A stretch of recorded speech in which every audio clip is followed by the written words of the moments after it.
అనంత కరుణామయుడు అపార కృపాశీలుడైన అల్లాహ్ పేరుతో ప్రారంభిస్తున్నాను. సూరే అన్నజ్మే 1వ రుకు 9వ వివరణ. అతని ప్రస్తావన మునుపు వచ్చినా రాకపోయినా దీని దృష్టాంతాలు స్వయంగా దివ్య ఖురాన్లో పలు చోట్ల కానవస్తాయి. ఉదాహరణకు అల్లాహ్ సెలవిచ్చాడు, మేము దీన్ని ఘనత గల రాత్రి యందు అవతరింపజేశాము. 97వ సూరా అల్ ఖద్ర్ 1వ ఆయత్. ఇక్కడ ఖురాన్ ప్రస్తావన అసలు ఎక్కడా లేదు, కానీ వచనా సందర్భాన్ని బట్టి ఇందులోని సర్వనామం దీన్ని ఖురాన్కు వర్తిస్తుందని తెలుస్తోంది. మరో చోట ఇలా సెలవేయబడింది, ఆయన ఒకవేళ జనుల్ని వారి చేష్టల ఆధారంగా పట్టుకునే మాట అయితే భూమిలో ఒక్క జీవిని బ్రతకనిచ్చేవాడు కాడు. 35వ సూరా ఫాతిర్ 45వ ఆయత్. ఇక్కడ పూర్వోత్తర భూమి ప్రస్తావన ఎక్కడా లేదు, అయినా వచనా సందర్భాన్ని బట్టి దాని వీపు అన్నది భూమి వీపునే సూచిస్తున్నది. యాసీన్ సూరాలో మేము ఈయన ప్రవక్తకు కవితలు నేర్పలేదు, కవిత్వం అతనికి శోభించడం కూడా ప్రవక్తకు కవితలు నేర్పలేదు, కవిత్వం ఇతనికి శోభించదు కూడా. 36వ సూరా యాసీన్ 69వ ఆయత్ అని ఉంది.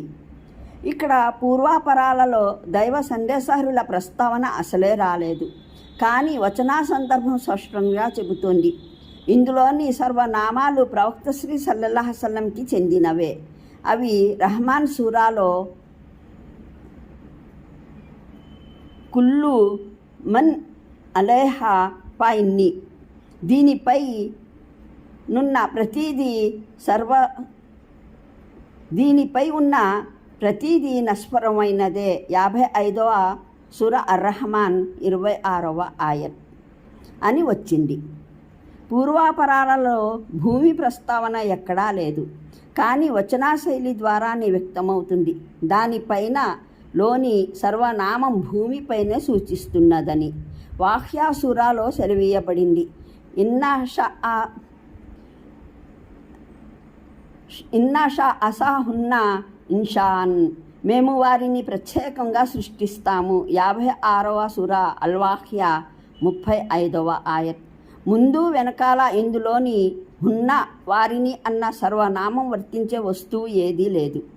మరి వచనాక్రమాన్ని బట్టి వ్యక్తమవుతుంది. దీని భావం స్వర్గంలోని మహిళలని కాగా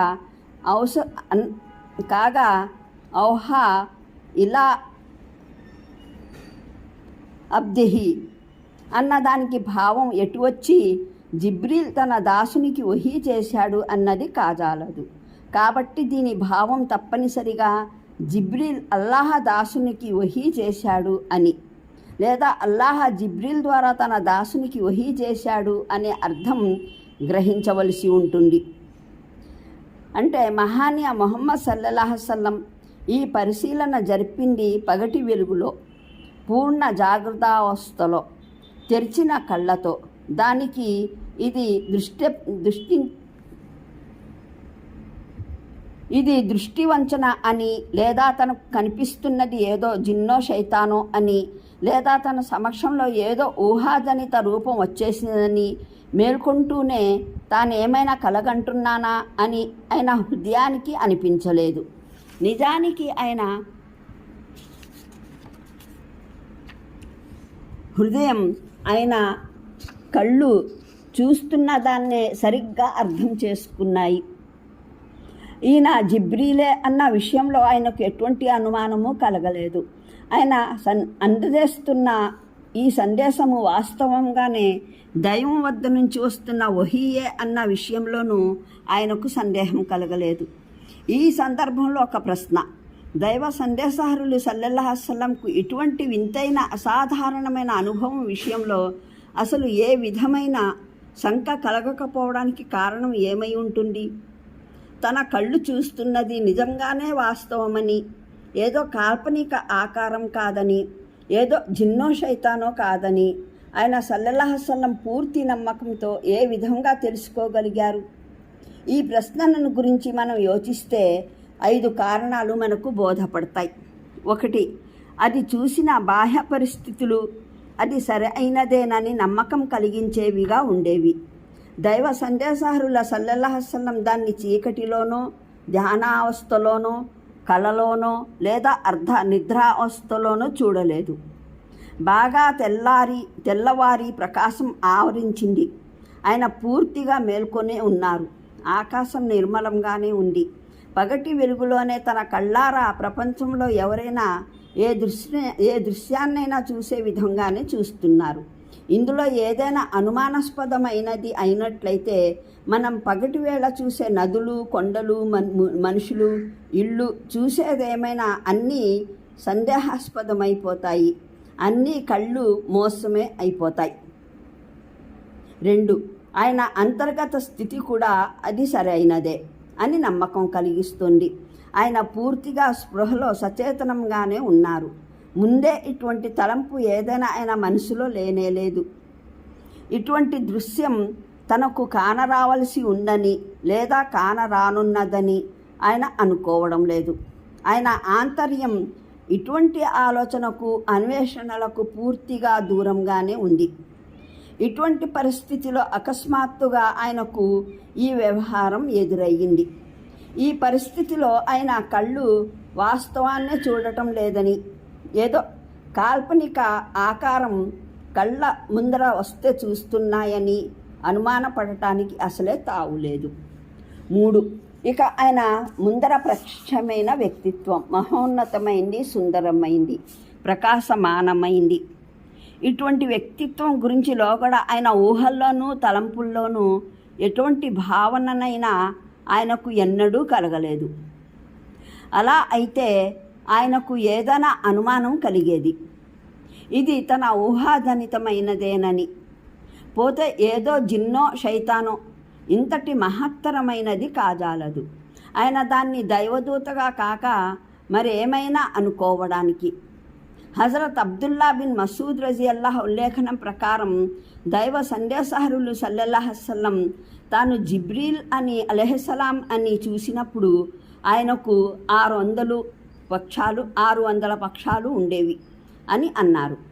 ముస్నద్ అహ్మద్ మరో ఉల్లేఖనం ప్రకారం ఇబ్ను మసూద్ వివరిస్తూ, జిబ్రీల్ అలైహిస్సలాం ఒక్కో పక్షం ఎంత ఘనమై ఉండేదంటే అది దిగ్మండలమంతా ఆక్రమించుకున్నట్లు అగుపించేది అని అన్నారు. ముస్నద్ అహ్మద్ అల్లాహ్ స్వయంగా ఆయన గొప్పతనాన్ని మహాశక్తిమంతుడు, మహావివేచనాపరుడు అన్న పదాలలో అభివర్ణించాడు. 4. ఆ వ్యక్తిత్వం అందజేస్తున్న జ్ఞానబోధన అది. ఈ దర్శనం సరైనదేనని నమ్మకం కలుగజేస్తున్నది.